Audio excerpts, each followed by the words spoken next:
author, Donald Miller, said that a guy who wanted a Volvo, and he worked for several years to get it.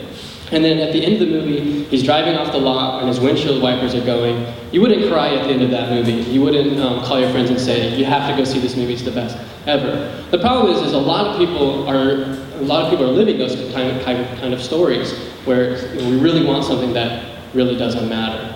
So instead of that, something that could really bring some meaning and some interest into our lives was to choose an ambition that not only really makes a difference in the world, but also that really taps our deepest passions and energies. And one of the ways that I can kind of gauge for me if I'm living a story that I think is interesting is if there's not enough time in every day to do all the things that I would love to do, like it's getting too late at night and there's so much more things I really want to accomplish today that I would just love to do, not even that I have to do, but there's no time because time is running out. And that's kind of like a meter for me for what is a good ambition. One of the reasons that people don't live a good story worth telling is because of risk. As soon as you put yourself out there to try to accomplish something that really matters, a lot of times you're being vulnerable to what if you fail? What if things don't work out? And there's a lot of stake, a lot of things at stake if you're trying to make a difference. Well, what if you fail for somebody and you don't come through? And so there's a lot of risk with that, and it can be tough. But what's interesting is that risk is the very thing that makes the story interesting. You have stakes and you have risk. In story lingo, we call it like the story question. It's the reason that you stay up late at night reading a novel when you know you have to get up early in the morning. It's the reason that you stay to the end of the movie. It's the reason that you keep having fascinating questions for fascinating people, because you're curious to see how things are going to work out for them. And so even though risk can be sketchy and worrisome, it's also really what makes your story interesting and makes it compelling. Some people, risk is so interesting that some people live for risk on itself. Like, people that drop out of helicopters to snowboard down mountains that are prone for avalanches, or people that like base jump or go hitchhiking and different things like that. Those stories can be really interesting, but they're not the stories we look up to the most. They're not the stories we enjoy the most. The stories we enjoy the most are the ones that people are risking things, but to accomplish something that really helps out, that really makes a difference. And so that's even a better ambition. The second reason a lot of people don't live a story worth telling is because that always involves a lot of conflict.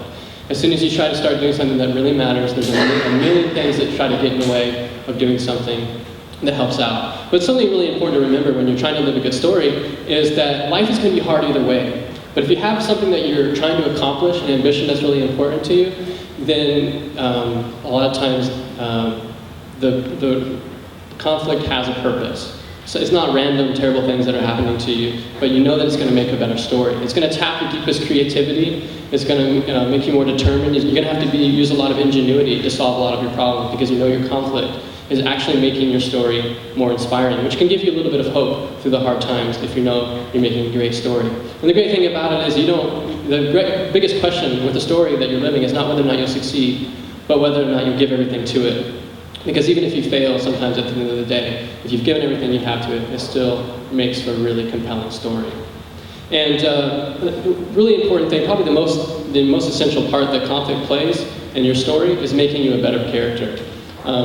Because sometimes it's really hard to know, like, do I really matter? Do I really exist for a purpose in this world? And sometimes when we know that we're accomplishing something really important, the conflict that we're going through, the problems that we're facing in our lives, are actually making us better characters along the way, which is a really important part of the story process, to have your character be transformed.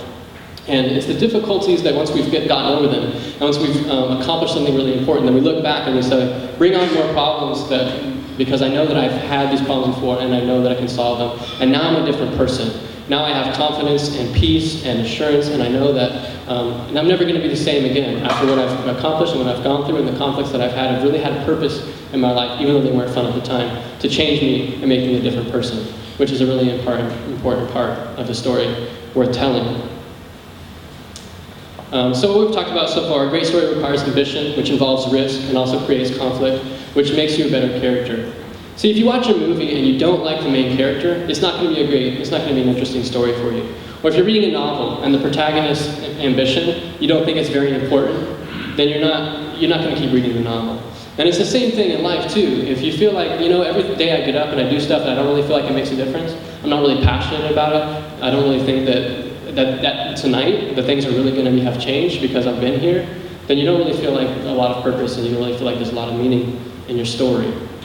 And so the conflict changing us and making us better people is really important. My ambition is sharing stories with some of these friends you pictured here. I started a tiny little organization called Another Story, which we started out with just a live storytelling competition at the camp house. 5 minutes, true stories on a theme. To that we've added a podcast, so a lot of those stories, and I interview people for other stories. And then also we've added a YouTube channel, and now we're teaching storytelling classes so people can learn how to slam dunk a 5-minute story. And something I've learned from that is that when you organize your most meaningful moments into engaging stories, it actually helps you process your past towards a more meaningful future. As Peter Aguero said, stories paint with the primary colors of emotion. And stories are the language of human meaning. So at the end of the day, it's kind of like something we should ask ourselves. What is your story? What ways are you going to change and grow from the story that you're living?